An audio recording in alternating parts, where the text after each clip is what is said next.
Today I'd like to talk about the big ideas in terms of the topics in Unit 5, which is systems of equations. We're going to talk about what a system is and how to solve it. And I'm going to go through a variety of ways of solving a system. So this is almost a review for the whole unit. You can use this to review all the topics, or you can review this for individual topics when you're doing your homework, etc. So let's get started. Here's an example of a system. In Math 10 we focus on what's called a linear system. So let's review from unit number 4 what a linear equation is. And we know a linear equation can be written in the form y equals mx plus b, where m and b represent certain characteristics of the graph. Notice the key concept when you're graphing is to solve for y. And that's where you have to remember the steps for isolating something in an equation. Often in grade 8 and 9 we're solving for x, or isolating x, but in order to graph in grade 10 we isolate y. We'll do an example of that next. But first let's take a look at these two equations and notice they have been isolated for y. So y is by itself, therefore the coefficient of x, which is the number in front of x, has a certain meaning. Here we look at the letter representing it, calling it m, but m of course stands for slope. So we know basically the slope of both of our lines. We also know by definition slope is the ratio of rise over run. But before we draw the slope of the line, we need to start with a point. And in actual fact, this is where we focus in the beginning when you're in slope-intercept form. B is the value of the y-intercept. Now remember, the y-intercept is where x is 0. And if you notice, in this equation, if we plugged in x equals 0, we would get y equals m times 0 plus b. Of course, m times 0 is 0. And in fact, we get b. So I've just kind of shown that if you're on the y-axis, where x is 0, remember here's the x-axis, where's x 0? Here. If you're letting x equal 0, the value at the end of the equation, b, is the y-intercept. So let's graph our two equations. Good idea to get organized is to number the equation. So we'll call this equation number 1, this equation number 2. First equation has a y-intercept of 2. Alright, so we're going to start with a point on the y-axis at 2. Now we're going to use the slope to generate more points. You have to remember that slope is a ratio, in other words a fraction. So if you're given that the slope is -5, we need to create -5 as a ratio. So we need to put a denominator or a number below it that won't change -5. What can we divide by that doesn't change any numbers? And the answer is +1. Remember, it's +1.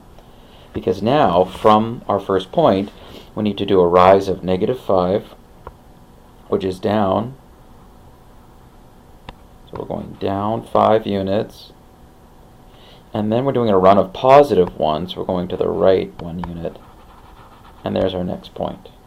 It's really important, because we're trying to eventually find where the two lines overlap, that you do it again, because you want your lines to be as accurate as possible. So let's try it again.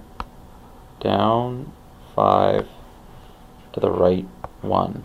Notice a good way of remembering this is negative slopes go down and to the right. Just like there's a drop in the stock market, or there's a decline in the population. Negatives go down to the right, but if there's an increase, so if the stock market is going up, or if there's an increase, the lines should be going up and to the right. Notice also that you don't have to go down and to the right. You could do the same steps, but now 1 to the left and 5 up. Alright, and so now we connect the dots, and we have our first equation. You might want to use a ruler, and I'm going to label this as equation number 1. Equation number 2, think about that. So first thing is, where do you start? What does the -4 represent? Where would I put my point? So hopefully you've realized it goes here. Now take a look at the coefficient of x. There's nothing there. Now how can we have a slope if there's no value there? What does it mean to have an x? Notice we have an x. We don't have 0 x's, that would not shown. So the slope isn't 0. We have x. Because we have x, we have 1x. And of course, 1 is therefore the slope, but we need it as a fraction, so it's 1 over 1. Which means from the point -4, we're going to go up 1 over 1. Now what's important, just to stop for a second, you'll notice I landed on the exact same point that was on the first line.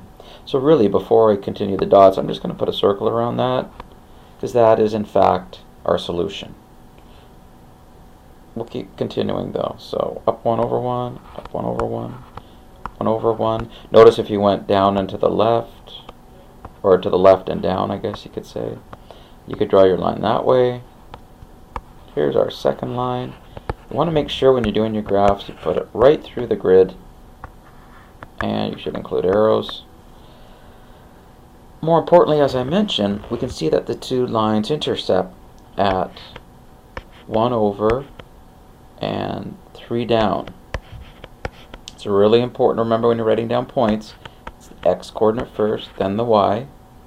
So we're thinking this is our solution, because it's really important though to check, because there's so many steps involved in graphing, and just checking takes just a couple seconds.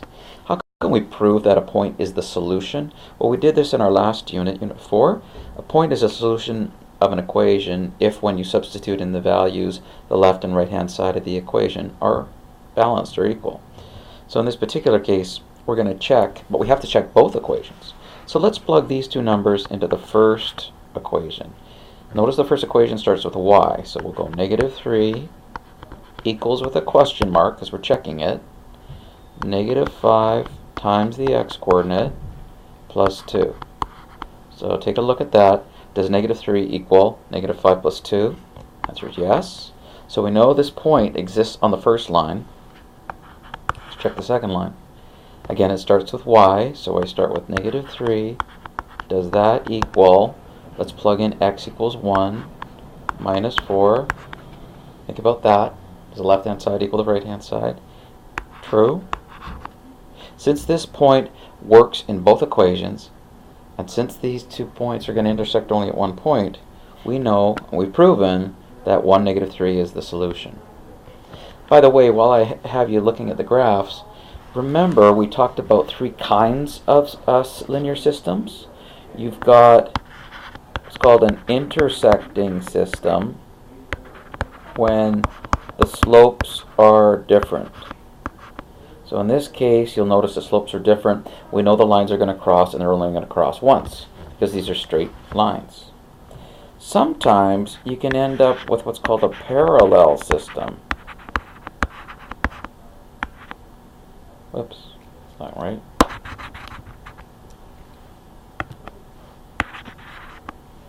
Sorry about that. Parallel system. And in a parallel system, you're going to have the same slopes, but of course you're not going to have the same y-intercepts, because that would be the same line. You're going to have the same slopes, but you're going to have different y-intercepts. But that's not our case here, of course. And then finally, the third type of system is called a coincidental system. That's where the lines are coincidental, they're right on top of each other.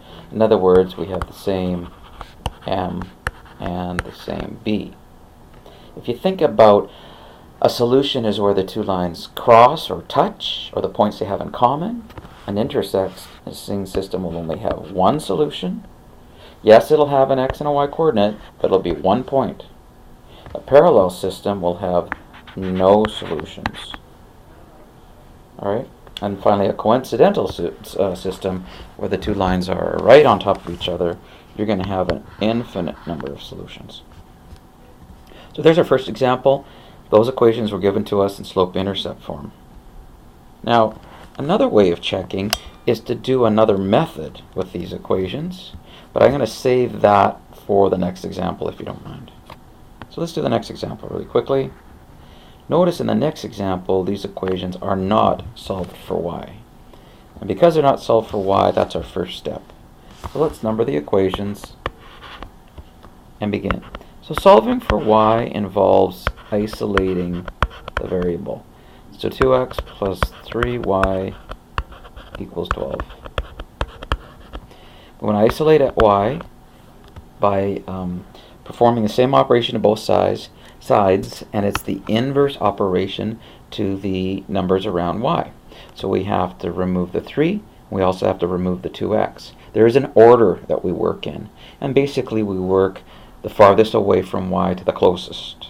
So we're going to look at this term here, and this term here is being added. 2x is being added. It's a positive 2x, it's added. So you have to think of what would the opposite of that be, and that's to subtract it. So we're going to subtract 2x on both sides. We get 3y equals, notice even though we've got 12 take away 2x, those are not like terms, they're separate terms, and we're going to put the 2x, negative 2x first. And you should know why. Next, we want to put this in slope-intercept form, so you have to solve for y. Now we have to get rid of the 3. Notice the operation is multiplication. 3y means multiply. So what's the opposite of multiply? Division. We end up with y equals negative 2/3 x plus 4. Don't be worried about the fraction in front of x. In fact, you want to be happy there's a fraction in front of x because that's slope. So let's graph it. Number at the end is what point? Right. The number in front of x is what has what meaning? It's slope. Notice it's negative.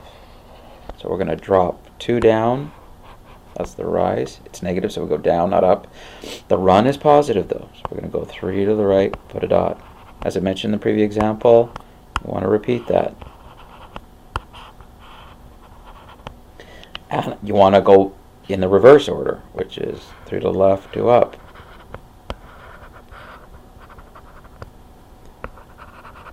And then you want to connect the dots.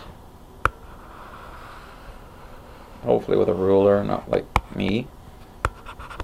And I'd recommend even labeling the equation. This is equation 1. Let's take a look at equation 2, which looks a little bit easier. Equation 2, which is here. You'll notice in equation number 2, not many steps solving for y. First of all, we want to move the x. It's positive, so we subtract it.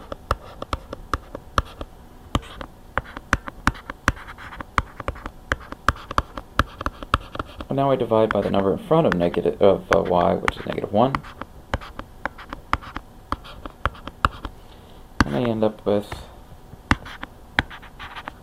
y equals 1x minus 11.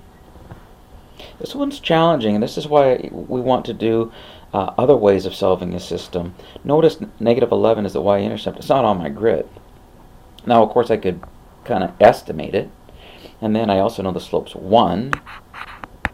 So I could predict that, well, that has to be a point. And then I could start from there. But really, this brings up the problem with graphing, which is we're limited to the size of the grid. We're also limited to really whole numbers, or integer numbers, sorry. So in other words, if these two lines intersected off the grid, that's a problem. If these two lines intersected at a fraction or a decimal, that's a problem.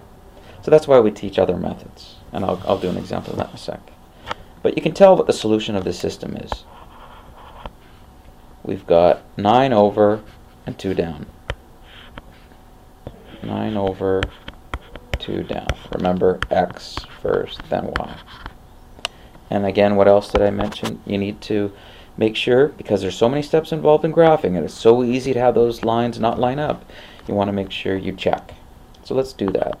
So it's 2, this is our first equation, times 9 plus 3 times negative 2. Does that equal 12? So let's see if you can do that on your own. That's 18 plus negative 6. Looks good. Let's try 9 and negative 2 in the second equation. Watch out for the order. X first, so it's 9 in the equation, I mean. Now, watch out for the negatives here. You're subtracting the y coordinate. So we're subtracting negative 2. And we're wondering if it does, in fact, equal the other side. And of course, subtracting a negative is addition. We're good to go. So we've proven that this is our solution. Okay? But again, let's talk about other methods. So there's two other methods that you're going to learn in this class. One of them is called elimination. And the other one is called substitution. I'm going to show you the elimination method first. I'm going to use the same equation. So it's 2x plus 3y equals 12. Sorry, same system. And x minus y equals 11. In class, we noticed that if we actually combine these equations together, you would get a new equation that would also go through your point. However, if we can eliminate a variable when we add the equations together, we're going to end up with finding the solution algebraically. And that's our goal here. Let's move this out of the way. So, let's take a look. Notice elimination. I talked about in class this being called the addition method. I can even add the fact that we used to call the multiplication addition method, because often it's necessary to multiply one of the equations by a number, because the goal isn't just to add the equations together, it's to eliminate. Either eliminate x or y. Take a look at the two equations. Which ones are opposite already? Well, the variables that are opposite right now are y. Positive 3 in the first equation, negative 1 in the second. So you might want to focus on eliminating the y variables. Now, it's not going to eliminate now because 3 plus negative 1 is 2. But if we multiplied by 3, then our second equation, which I'll write down underneath, and notice here when I go to multiply, this is multiplying an equation involves multiplying both sides and everything on both sides. I'm going to get 3x minus 3y equals 33. The first equation we don't have to change. Sometimes you have to, but we don't have to in this case, because now its y value is positive 3y. So we're good. We're good to go. We have opposite terms. So notice we multiplied first. Now I'm going to add because I want to eliminate a variable. Let's add them up. What do we get? 3x plus 2x is 5x. These cancel. Equals 45. Notice now, this is actually a line. It's a special type of line. It's a vertical line. But more importantly, because it's vertical, it's telling you the x-coordinate of your point. Of course, you could just simply solve this equation now and find that x-coordinate. And in this case, x equals 9. Remember, this is the same example of the one we just did above. Take a look. X equals 9. Now, we don't want a graph. We know our x-coordinate. So how do we find when we know an x-coordinate and y-coordinate? Well, you would remember this from grade 8 and 9. Grade 8 and 9, you should be used to a table of values. If you're given an x-coordinate, or for that matter a y-coordinate, we use substitution to find the variable that matches it. Question is, what equation do we sub it into? Let's sub it into the first equation. 2 times 9 plus 3 times what equals 12. Well, that's 18 plus 3y equals 12. We're isolating y, so you subtract 18. You end up with 3y equals negative 6. Divide by 3. You get y equals negative 2. And again, going back up to the graphs, exactly the same point that we got using it by graphing. Notice how fast this method is, but it's also accurate. And I would still, because of the complexity of the questions, check my answers, but of course I already checked this solution. Finally, I'm going to do a quick demonstration of the substitution method. Same question. Substitution, I just showed you a second ago. Substitution. is where we replace a variable with something. Here we replace x with 9. The substitution method, so for solving a system, is a little different. Here's our first equation. Here's our second equation.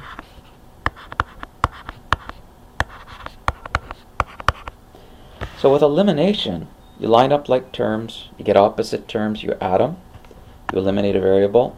With substitution, what you're going to do is you're going to substitute one equation into the other. You are going to replace one of the letters with the other equation.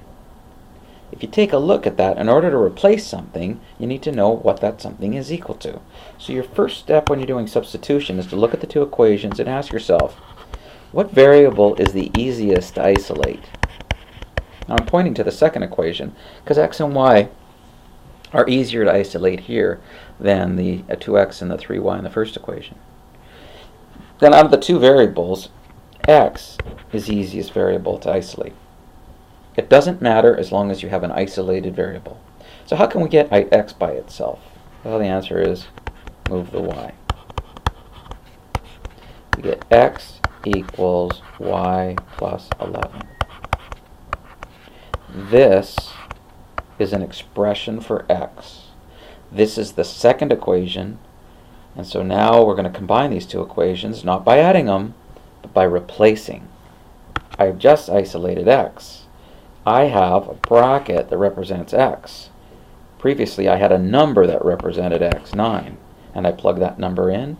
Here I'm going to take the second equation, I've solved for x, and now I'm going to plug that expression in for x in the first equation. So this technique is called substitution. Some of you might ring a bell with function notation. I don't know if you recall, but when we do stuff like this, f of y plus 11, or remember going back even earlier, what's f of 1 mean? F of 1 means substitute x into the equation.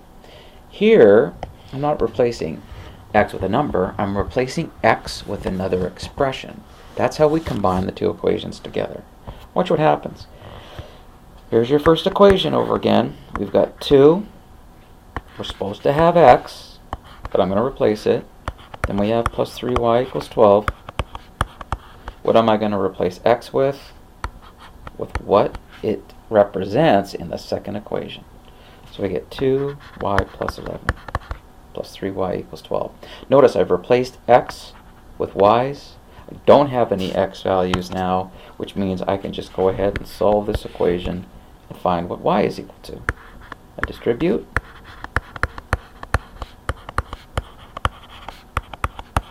I add like terms.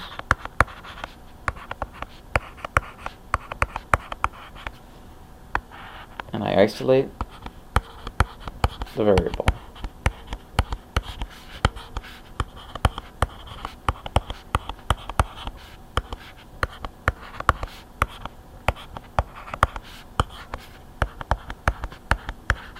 Again, same answer that we got from our graph, same answer we got when we did elimination. And again, once you know the x or the y coordinate, just like previously, once you know one of the two coordinates, how do you find the other? Well, that method's called substitution as well, but now we're using substitution just for not with numbers. So let's replace -2 into one of the original equations. I'm going to plug it into the second equation this time. I get x minus -2 equals 11. Well, of course, this is plus 2. So to isolate x, I subtract 2. I get x equals 9, which is the same answer we got from the graph. Same answer by getting opposite terms and adding the equations together. That's called elimination. And now I've got the same answer by doing a technique called substitution. So that's a couple examples on really what this unit's all about. Feel free to stop, go over them. If you know those three methods, you're in a really good position to solve word problems and applications, which is the final concept.